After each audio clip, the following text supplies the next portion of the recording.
All right, y'all, it is day 2 in Amsterdam. We are heading over to see the good folks at Amsterdam Vintage Watches. I'm super excited. Let's get over there.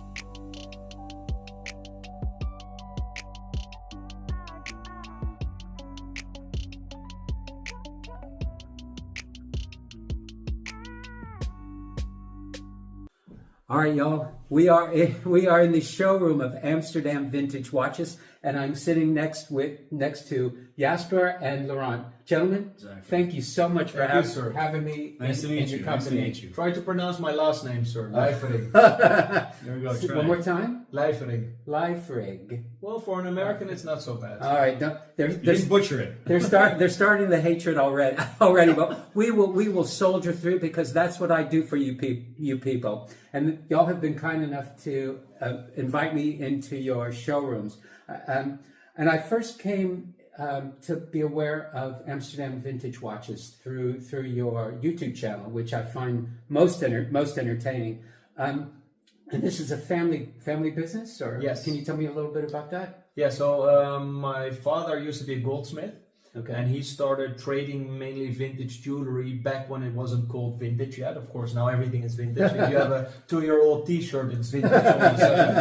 It sounds way cooler than just old ragged T-shirt. Exactly, but in the 90s you couldn't ask a premium for vintage. It was like secondhand, right? Right. But he already appreciated the craftsmanship that was in older jewelry, and that's how I, as a younger kid, learned to appreciate the craftsmanship from yesteryears, right, as opposed to the modern ingenuity and the modern perfectness, let's say. Okay. And that also kind of subjected to wristwatches that he sometimes purchased for gold price because people want to melt it down to make new jewelry out of it or whatever, which was a shame for him. So he started, instead of melting it down, started to trade it a little bit, fix it up. Right. And that's how I got into contact with watches, and I kind of felt the buzz of trading, because I love to be an entrepreneur already. And you were a young man when you got the bug, yes? Yeah, 12, 13-ish. Wow. And I started, I purchased my first watch that I still own today, which is a Rolex Day-Date 1601, my first luxury watch. When I was 16, I still very much cherish it. How many people do y'all know, 16-year-olds who have a Datejust? Well, back in the days, it was different. Yeah, it was 1,500 euros, which still was a lot of money, because it was basically all my money, and I got scammed even. So I purchased it via eBay, and I got an empty package out of it. Right. So that also gave me kind of the idea to make it a safe haven when I'm gonna do it later myself, to make it a safe haven, so people have the trust and people have the nice experience buying this watch, because for me it was the most important purchase from an emotional point of view. Very good. And Laurent, you are relatively new to this. To the team, absolutely. Yeah, we've been friends about 6 years now, and I started collecting 10 years ago. So it just started with Tudor modern watches, and then I found out that there's finer things in this world of vintage watches. So I stumbled upon Amsterdam Vintage Watches, got to know the team, became friends, became a client, and then about a year and a half ago, I knocked on their door. I was like, "Hey guys, let's continue this journey, but together." Right. Joined the team, and here we are now. And here we are now. And in terms of your own personal collection, Jasper, how has that evolved, or what would you say if I said you could only have one watch for the rest of your life, something like that? What would your response be? I honestly feel that's a terrible question to answer. One watch, because one day you feel like this, the other day you feel like that, and you love watches for multiple reasons. So also aiming at a certain specific watch and thinking that's your grail watch. In my humble experience, every grail watch I hunted, I enjoyed very much the hunt, but as soon as I got it, I was already setting out new goals, right? And I do think also the enjoyment is in the chase and in hunting these watches, and that's also how my personal collection evolves. So for example, I'm wearing this 6541. This is the very earliest Milgauss known to the Rolex catalog, apart from the 6543, which was just produced really shortly, and it has a very cool. I hope you can get that on tape. Very cool tropical dial. I was going to say that. Can you explain what that means? Sure. So the surface of the dial used to be all black. Over 40. No, wait, my math is off. Over 60 years. Right. Over 60 years of time, outside agents kind of tarnished the top lacquer and discolored it to this brownish color, what makes it very appealing in my humble opinion. Right. And this is a watch I have been searching for, a very elusive reference. I've been searching for 4 or 5 years prior to me being able to even afford it. Right. And now when I wear it, it doesn't only bring joy, but also a lot of pride that I was able to finally get this watch. And this will never leave my wrist or my collection, let's say, because it does leave my wrist because I change a lot of watches.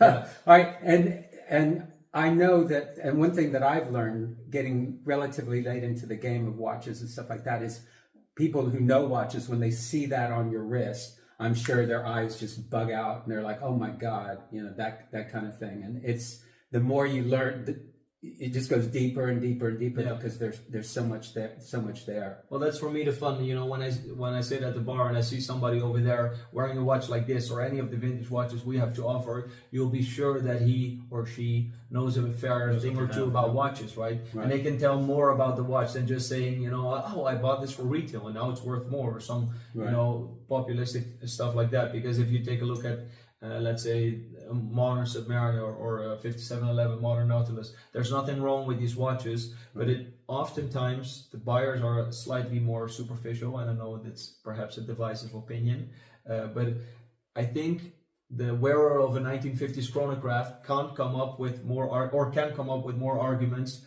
that aren't based on the value or the market or the popularity driven arguments. Status. Yeah. Also, and listen, I'd be the first to admit I'm guilty of that. I'm guilty of that also, because when I started getting into it, I went straight to the Rolexes and straight to all of that. And I mentioned to you that I'm from Texas. Yes. And Rolexes, I know at one time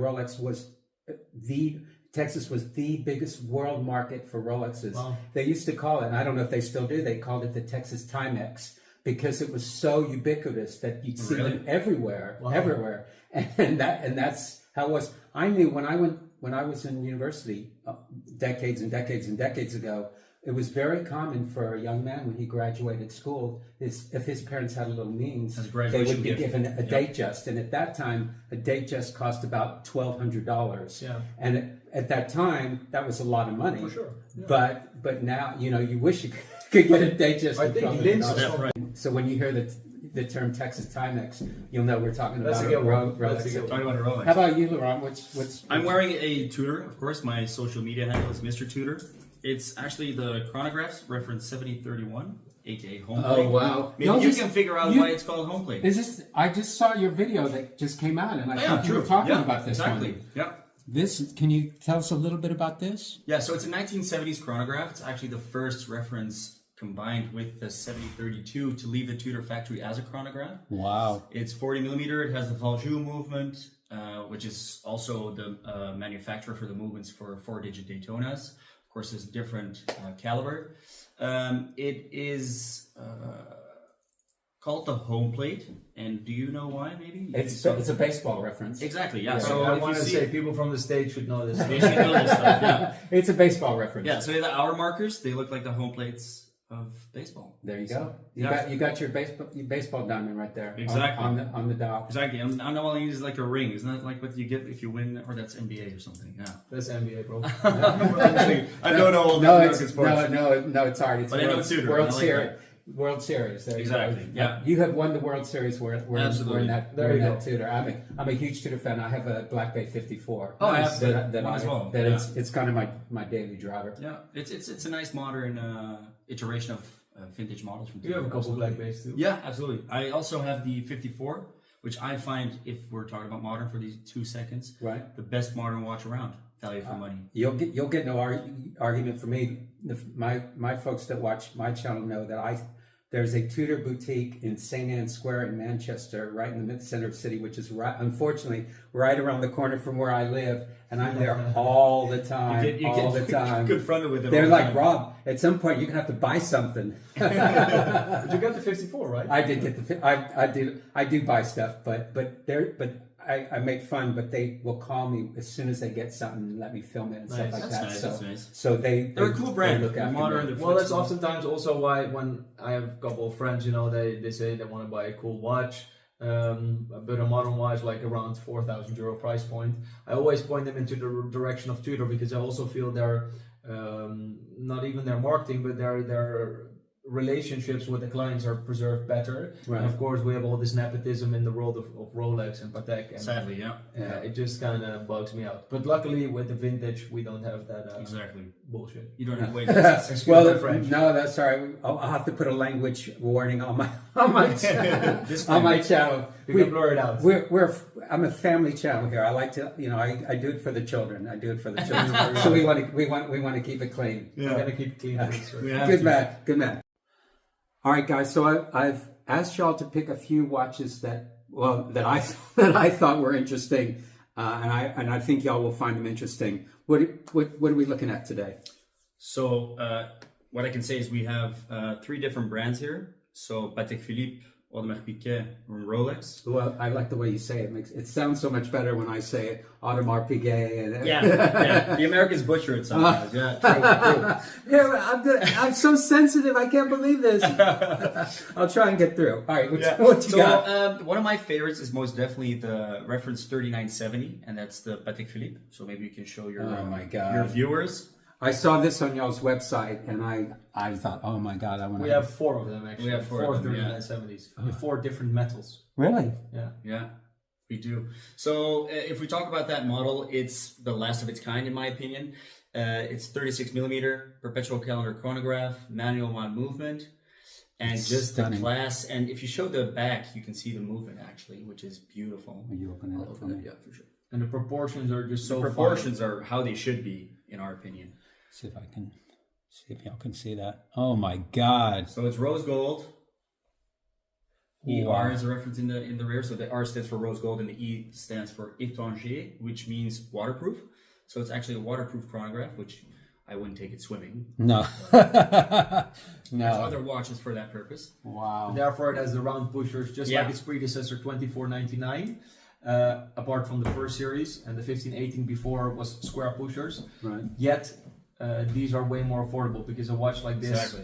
it goes for around €135,000. Yep. Yep. Right. Whilst if you take a look at the 2499 or by extent the 1518, you have to spend an awful lot more, like You start at $500,000. See, basically you're 6 saying to 10 times more at least. It's a bargain for a Patek. Yep. There Well, you go. from this statue. Actually, so this combination, the perpetual calendar and the chronograph, is a very important one in the lineage of Patek Philippe, and it has always been centerpiece in their collection. Right. So therefore, I do believe it deserves a spot in any collector's. There you collector's go. collection. You heard it from the master himself. All It's right. definitely our recommendation when it comes to perpetual calendar chronograph. Yeah. All right. What else? What else we have, guys? So next to that we have a white gold reference 18039 from 1979. 1979 Rolex Day-Date with Day-Date. a Stella dial. So a Stella dial is a sort of lacquer produced by the company Stella SA. And back in the day, you could order these dials, which were quite funky, even if you order like a Day-Date, which was a watch of quite some stature. And especially in white gold, and if you would then get a flashy red dial. So this is white gold. It's not stainless. It's white gold, exactly, yeah. So I think there's It's only... very light too, though. Yeah, back in the day, the links were, of course, hollow compared to today's heavyweights. And yeah, if you ask me, beautiful. I think the white gold is subtle. Looks like, under the radar type of watch combined with the diamonds, and nicknamed Oxblood because of the color red. It's spectacular. It's stunning, yeah. That color. I bet you if we out in the sun, you were wearing that. It's would amazing. be- Yeah, oh absolutely. my God. Yeah. We do really like actually Stella need dials. the sun to properly enjoy this surface. It's very 100%. glossy surface, and we stock quite some Stellas. I think we have a 7 cool video available now. But we recently I made saw a your video, video, with 15 Stella dials, and again they're exceedingly rare. So 15 of these are quite a achievement, let's say. Absolutely, To have at one place. Now this caught my eye. I don't know who wants to talk about that. Can you tell us about that? So this is the star wheel, reference 25720, which is the first star wheel. Which its brand? complication is Audemars Piguet. Okay. Its complication is based on a clock from a couple centuries ago, and it's a very interesting way of looking at the time. They made many variations in terms of metals, so white gold, platinum, stainless steel, not stainless steel, yellow gold and white gold. This is a rose gold one, which is quite rare. And it has a hand-engraved floral pattern on the dial. It's an automatic watch, as you can see here. So it has the rotating movement based on caliber 2121, which is obviously famed. And this is a watch that's, you have to get used to it, reading the time. Wow. Because of these moving discs that point the time. Yeah, but you know, wearing a watch like this, telling the time is secondary. It's just having. I never said the time. we don't even set watches. It's having art on your wrist. That's for something like this. Well spoken. Yeah. And absolutely. what year was this? This is 1980s. I'm not sure about this one because we have 3 star wheels. I think Yeah. like late 80s, 88 or so. Right. Yeah. Very good, very good. And then our last piece. I know I asked you to pull this one out. You saw this on our website. I saw this on y'all's website and had a very interesting backstory. Can you share that with us? The EL Day-Date. Well, for the full story. The EL Day-Date. Yeah. So clearly it shows that it's from southern of America, because also the bracelet was produced for that. For the South back in the American day, market. back in the day, Rolex would use their facilities to produce elsewhere, so the transportation costs would be lower and production costs would be lower. And this is a gilt dial, which means reverse printing from the base plate and then a lacquer on top. Wow. It has an applied coronet. It's from 1965. 1965. Yes. Right. Sold in 1966, so it's happens to be a full set. We don't filter on that, but in this case it happens to be so. And you said all the papers are in Spanish. Yeah. So that's the funny So thing. the bracelet is made by D'Agosto, which is licensed by Rolex to make these bracelets for the South American market. Yeah. Right. So also the bracelet construction is slightly different. And in the world of vintage Rolex, everything that's different can also be very much appreciated because it's rarer. Right. And this is a nice example of such a watch. And I mentioned to you what I thought was interesting, that it seemed not quite right, is that the day at 12 o'clock is in English, not in Spanish. You would assume that if it was from South America, it would be in Spanish. But you said, Well, in our experience, most day dates that come from all over the globe usually just come with English date. Yeah, right? it's optional. Discs. So yeah. especially in Switzerland, you know, they speak 3 languages. Right. But oftentimes they just have English discs. Yet, optionally, even in South America, you could order Chinese discs if you want to. But usually they also stock it so they can swap it. So I know I worked at the Rolex dealer in the Netherlands. That's where I started my career in an internship. Right. And we had in the back, we stocked some Dutch discs, even though the standard disc is in English. Right. And okay, so I'm going to ask you an ignorant question. If I bought a day-date in Amsterdam, what language would that come to me? Usually English. But you can get it in Dutch. In Dutch. any Well, you language. can You get can it get it in in 32 yeah. languages. 32 Right. No, I knew that. They don't stock, they usually wouldn't stock like a Chinese disc, but you can still order it. Right. Yeah. Okay, so even if the home country, even if the language is French or Spanish, it would English, and then they would switch it out. Yeah, for sure. Oh, Most standardly, I would say, yeah. Oh, interesting. I didn't know that. That's cool. But they also made many just delivered with in Spanish or French, especially French, German, Italian, and English. You see those the most because those are the languages also spoken in Switzerland. Yeah. And how did y'all come by this?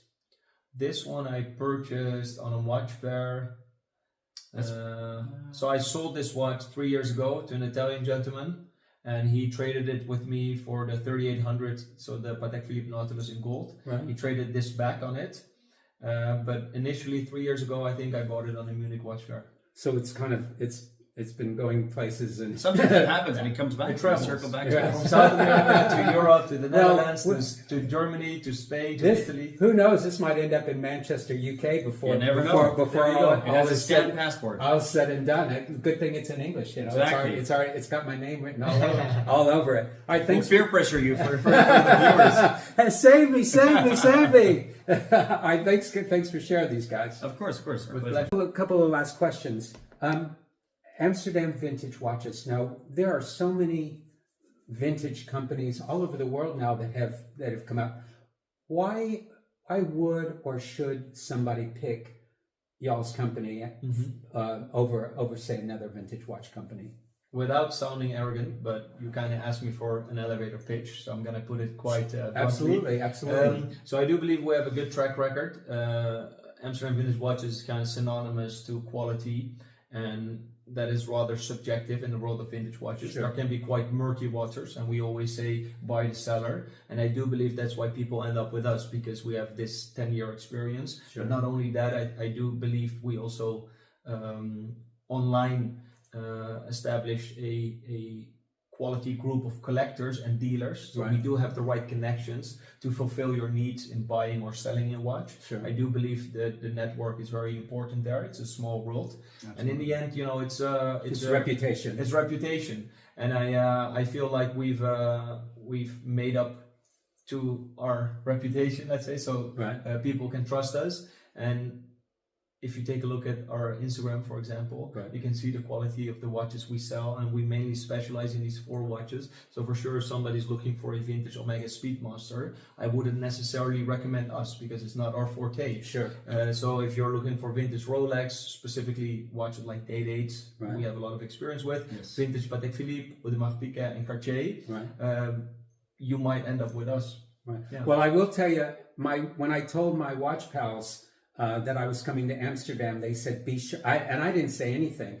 They said, be sure and go buy Amsterdam Vintage Watches. They said they're incredible, and they'd seen y'all's videos. And so they actually the ones that turned me on to y'all, and I jumped into it. And again, y'all been so kind enough to invite me in. And if I may add one more thing, Yeah, of course. apart from that, of course, the knowledge and the experience and everything is very important.